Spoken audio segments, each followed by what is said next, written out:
Hey, Back Focus fans, just letting you know that this episode of It Wasn't That Bad is brought to you by CuriosityStream. More about these guys later. Enjoy the video. Hey, happy Halloween! Hold on.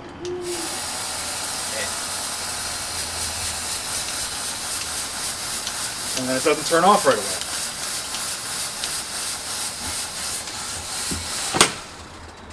Come on in before any of these ghouls and goblins and spooky specters get you. I'm just kidding. We don't have any of those in this neighborhood. Now, it's still a few weeks left to the big day, October 31st, Halloween, but there's just something about this time of season, this time of year that just gets me excited and festive and so I like to pregame a little bit with a classic Halloween movie. You guys probably like to do that too.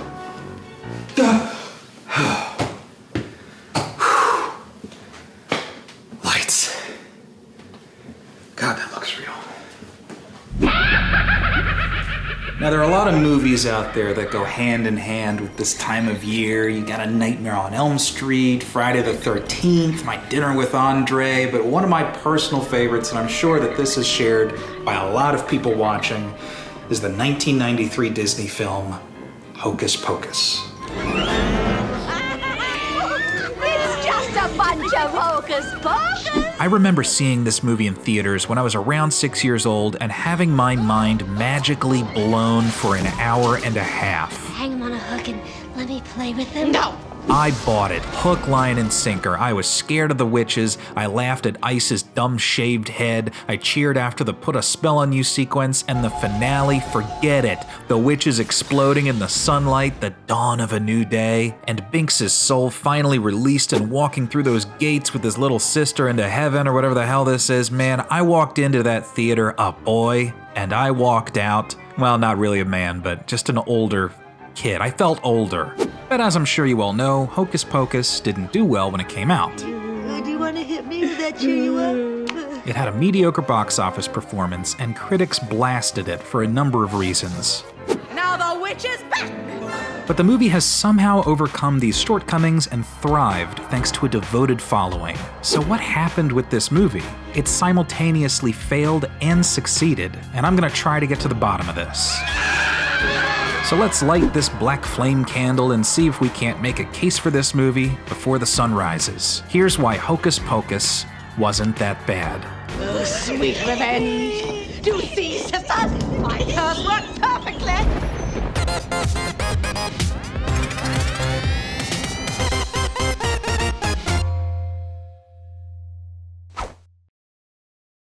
Is it gonna turn on? So now let's take a look at where this movie came from and why it was made in the first place. Come to mommy. The original story, similar to the Peanut Butter Solution, started out as a bedtime story. Back in the mid-1980s, co-writer and producer David Kirshner told the story to his two daughters. He then came to screenwriter Mick Garris and pitched the idea as a potential script, and wrote a first draft with him. The original title was Disney's Halloween House, and it was much darker than what we eventually got. Twist the bones and bend the back. Plot elements like the Sanderson Sisters and Billy Butcherson were in this draft, but comedic elements like this whole scene with Penny and Gary Marshall were not. They call me master. Wait till you see what I'm gonna call you. They pitched this original draft to Steven Spielberg, with whom David Kirshner had worked with on the TV series Amazing Stories. Spielberg was initially interested, but turned it down once he realized that Disney was involved, since his company Amblin was competing with them at the time. So they did a rewrite, and David set up this elaborate pitch meeting. Jeffrey Katzenberg was coming into a meeting room, and I had asked if I could get there half an hour before. And then on the table, spread across, my wife had bought about 25 pounds of candy corn. They smelled October 31st. They smelled Halloween. So the final product ended up being a fun kids movie, but like we said before, critics absolutely hated it. Got some Hershey Kisses, by the way. We're all out of Clark bars. It's a line from the movie. Did you have nuts in them? especially Roger Ebert, who described the experience of watching the movie as, quote, like attending a party you weren't invited to and where you don't know anybody, and they're all in on a joke but won't explain it to you. Also, David Kirshner said in a 2018 podcast interview that the film's mixed reviews combined with an early July release was the reason it didn't do well as he'd hoped. I think now that time has gone on, because that same year, Nightmare Before Christmas came out. Is that right? 1993? I think you may be right, but was it the same? It was later. It was later. It was fall. Oh, you're saying they wanted that as their Halloween I think they wanted movie. that as their Halloween movie. The argument was because I was pleading with them to release it like at the end of September. Yeah. And they said kids are in school, which is true. Kids We still have weekends to go to the movies. Well, I guess they felt that would not be strong enough. Oh, man. And so they released it then. I think everybody just kind of didn't pay much attention to it because of that. Give me a break. But then, as years went by, something magical began to happen. 'Tis time! As if Winifred Sanderson herself had cast a spell that would guarantee the film to be a success in the long run. And the name of that spell? Wednesday on Magical World of Disney. Repeated TV viewings. Adabra. It started off small, airing on the Disney Channel around Halloween, but as time marched on, Hocus Pocus was not just seen as another Disney movie that you'd see as you're flipping through the channels. Hocus Pocus became a phenomenon.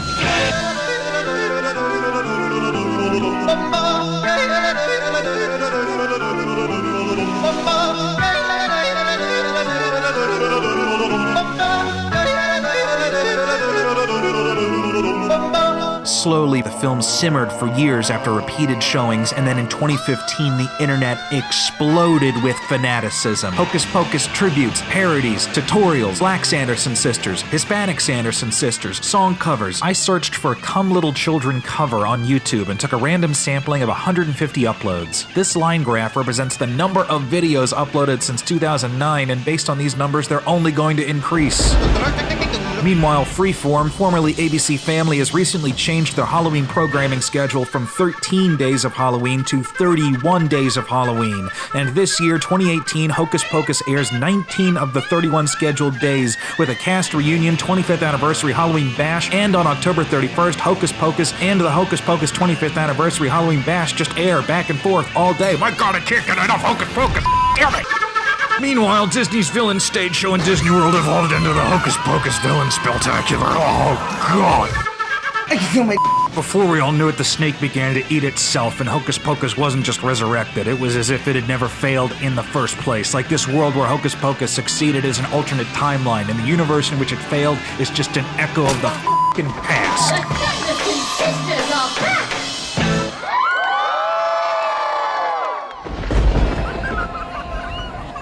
So why do people love this movie so much? Nothing really embodies all the things I like Halloween, campiness, music, and fun, and Bette Midler. And all of those things are in one movie. And takes me back to being a kid. Witches are dope, and I grew up watching it. It came out 1 month before I was born, and my mom always said that was the only time I was calm was when I was in the theater watching Hocus Pocus. And that's a true story. What is it about Halloween that you love? I get to dress up and scare everybody. Say Halloween! Halloween! The strongest element of Hocus Pocus is its ability to capture the essence of Halloween. It has all these Halloween elements in there. They got the Salem witch trials, a steamy cauldron, the potion with all the ghoulishly creepy ingredients, Dead Bed's Toe! curses, spells, a full moon, a zombie, a graveyard, cobwebs everywhere, trick-or-treaters, autumn leaves blowing in the night wind, a Halloween concert, the fountain from the opening title sequence of Friends, and its other strong point is the performances of the main cast. You've got Thora Birch, one of the most prolific child actors at the time, popping up a lot in the 90s and always did a good job. Also, weird fact, this is the same house where Thora Birch's character lived in American Beauty. I don't feel so good. Because you're eating too much candy, you oinker. You got Tobias Jelinek and Larry Bagby playing every stereotype of a 90s bully. In a good way, though. I mean, they're so over the top, but it works like crazy because it's Disney. And I've seen more over the top, like Bulk and Skull and Power Rangers. Hi, girls. How about that double date we talked about? Yeah. Honestly, they could have gone further, I bet. Whenever I've auditioned for something for Disney, I thought going in, maybe this is a little too over the top, but it was never enough. You buck-toothed, hop-riding firefly from hell! You got the phenomenally talented Doug Jones, an expert with coming up with the physical movements of odd characters, who in his audition was asked to simply walk from one point to another as a zombie. In an interview, he said, "I remember as I wasn't even halfway across the floor yet, the director and assistant casting director were grabbing their sides laughing." Summon the burning rain of death. You got Omri Katz, who is fresh off of Erie, Indiana, and he was solid too. The thing about Omri Katz is he tends to get sidelined in some of these Hocus Pocus retrospectives with the cast and crew. There was talk originally for Max of Leonardo DiCaprio being Max, and that was exciting because here was this young, cute kid, and how exciting that was, the idea that maybe this kid that had just done Gilbert Grape would be doing this film. He turned it down. Otherwise it's curtains. We have evanished. We cease to exist. Dost thou comprehend? Well, you explained it beautifully, Winnie. The way you started out with the adventure part, and then you sort of slowly... Explain what? But the movie would have fallen flat on its face if it weren't for the performances of our three actresses playing the Sanderson sisters. I have put a spell on you, and now you're gone. Interestingly enough, what I and perhaps thousands of fans across the globe think is this movie's greatest strength, in Roger Ebert's review of the film, he says the exact opposite, saying they are thoroughly unpleasant. They don't have personalities, they have behavior patterns and decibel levels. I love Roger Ebert, but I respectfully disagree. There was a lot of thought and care that went into these characterizations, and according to Sarah Jessica Parker in a 1993 interview with Katie Couric, the Sanderson sisters were not very fleshed out in the script, so the actresses had to do a lot of the legwork. That there was very little about our characters beyond descriptions of what they do in the context of the script. So we really got to create a character, which meant like a voice and finding physical stuff and, you know, learning to fly, and we all had our own separate and individual ways of flying, and our takeoffs were very different and unique. Sarah's takeoff method is kind of sensual, like she's hugging the broom, ready to fall asleep with it in her arms. Winifred's takeoff is more determined and powerful, she's the leader after all, and Mary's is a little rough around the edges. Back to Sarah Jessica Parker's performance, she initially had trouble working out the voice for her character. My first idea was to do, I don't know if you recall Dana Carvey doing George Michael on Weekend Update on the news on Saturday Night Live, but he used to do this terrific impression of George Michael. What about my butt? Look at it! You can't take your eyes off it, can you? It's hypnotic. Try to look away. You can't look away. I thought it was hysterical. Like, I would be in my hotel room practicing this voice, and I thought it was brilliantly funny. And then I finally had the courage to try it on the set, and there was just not a peep. Nobody thought it was funny at all. It just didn't fly. Then they wanted me to sort of do a Marilyn voice. Didn't you just love the picture? I did. But I just felt so sorry for the creatures. And I thought, well, that's been done, and that's sort of boring. And so then I somehow sort of found this peculiar, this voice in between. And how does that voice sound? Well, it sounds stupid. What a pretty spider. The end result was a very funny comedic performance as the idiot. She may not be the main attraction most of the time, but she's always doing something in the background that you might miss if you're not looking. For example, there's this very well-known scene where she gets punched in the stomach. But watch what she's doing right before the punch. It's like her brain just goes on a flat line for a few seconds and she's not even listening. There's even apparently some backstory confirming how much of an idiot Sarah is supposed to be, according to a behind-the-scenes interview with Sarah Jessica Parker. Winifred, Sarah, and Mary have 3 different fathers, and my father was the village idiot, but we all have a mother who we adore. And that's the only thing that is common among us. And just a weird coincidental side note here, Sarah appeared on the show Who Do You Think You Are?, which explores celebrities' ancestries. And she had a distant ancestor who was accused of witchcraft during the Salem witch trials. Warrant for arrest of Esther Elwell, Abigail Rowe, and Rebecca Dyke, for that they have grounded suspicion that the said Elwell, Dyke, and Rowe have wickedly and feloniously committed sundry acts of witchcraft. Unbelievable.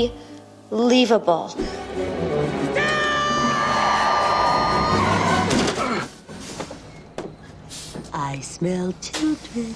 Marvelous. Then you've got Kathy and Jimmy, fresh off of a breakout role in Sister Act, whose character inspiration came from two odd sources. My function in the trio is that I sniff out the kids. We made the decision to make her half hound dog.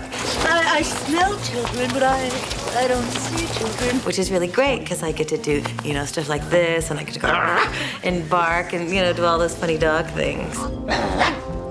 And in an interview for the Today Show, she explained how she was inspired by Eddie Haskell, Wally's suck-up friend in Leave It to Beaver. Morning, Mrs. Cleaver. That's a very pretty dress. In the same way Eddie would always compliment Beaver's mother, Mary would do the same thing with Winifred, trying to get into her good graces. My character, Mary, is so in awe of her older sister, who's Bette Midler, who I'm in real life so in awe of. She's been an inspiration for me my whole life.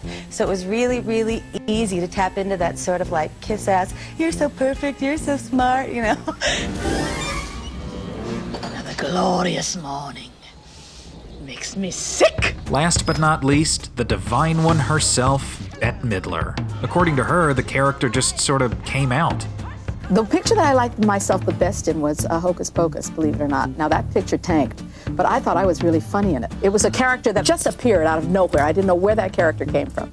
I just started talking like that one day, and that was the first time that had ever happened to me. And it was a thrilling experience to be overtaken by a character. Pull over! Let me see your driver's permit. Any interview in which she talks about Hocus Pocus, you just see her face light up. She clearly had a lot of fun with this character. She's so theatrical, as if she's trying to make sure people in the back row of a theater would still see it and be entertained. And she has great comedic chemistry with Sarah and Kathy. In a behind-the-scenes interview, she even says that there was an effort early on to make the three Sanderson sisters like the Three Stooges. I've lost my power. Enough. You stay out of this. And you too. Also worth bringing up is the direction style of Kenny Ortega. He had a background as a choreographer, and instead of directing the three actresses in a natural way, he chose to give them rhythm in their performance. For those three witches, it is about movement, and there's a lot of timing involved. We did a lot of counting, we did things on the beat, and people don't usually do that in films. Most people are very naturalistic in their behavior, but he didn't want naturalism, he wanted it to be very stylish. So he was counting behind the camera, 1, 2, 3, 4, turn on 5, and step, step, step, walk, beat, make a gesture. Boom, shot. It was all very dance-oriented. And look, Winnie, more children are arriving. Come on in. So as a result of this avid fan base that Hocus Pocus has garnered over the years, there's been maybe talks about a sequel or a remake. I don't know, it's all weird and confusing.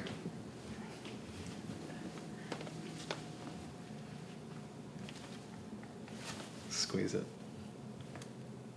No, she didn't do anything.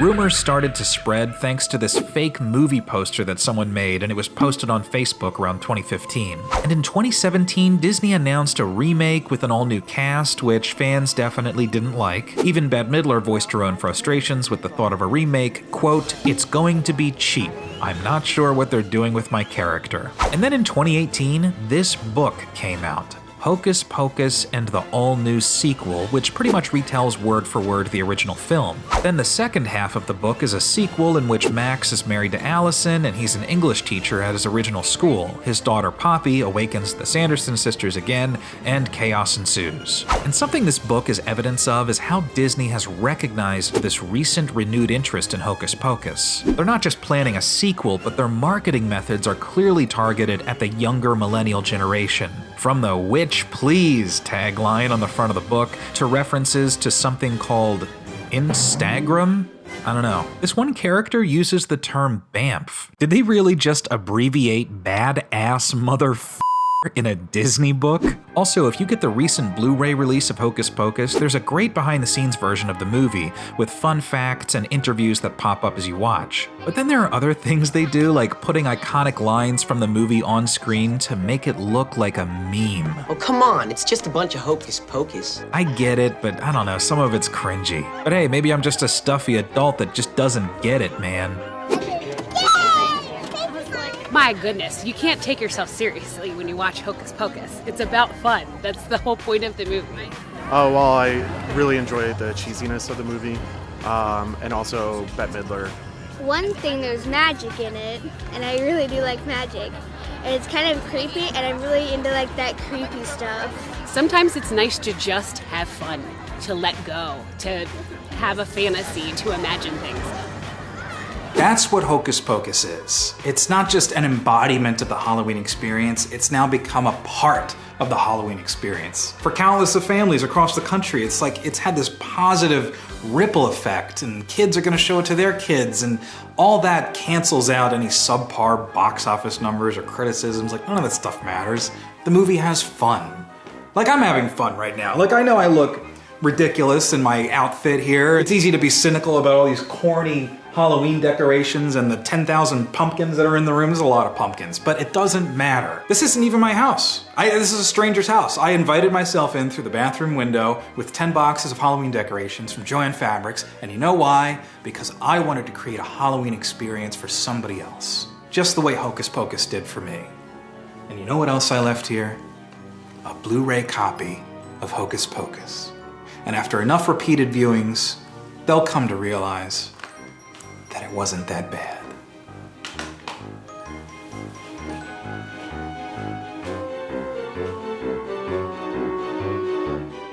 Bubble, I'm in trouble.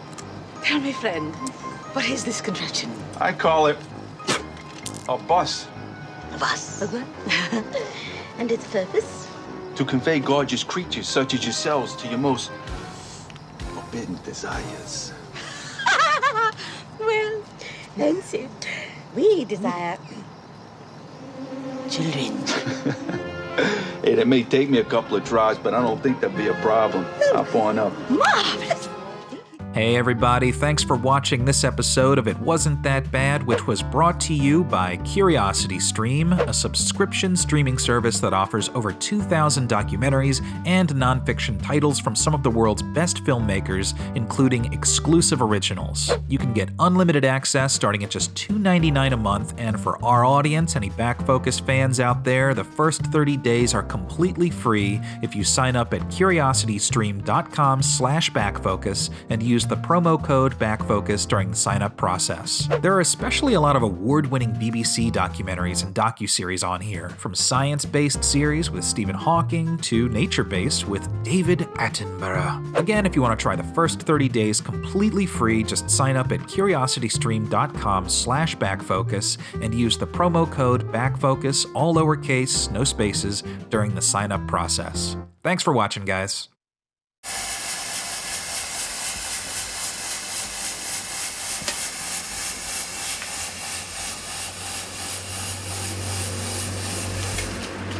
Hold on.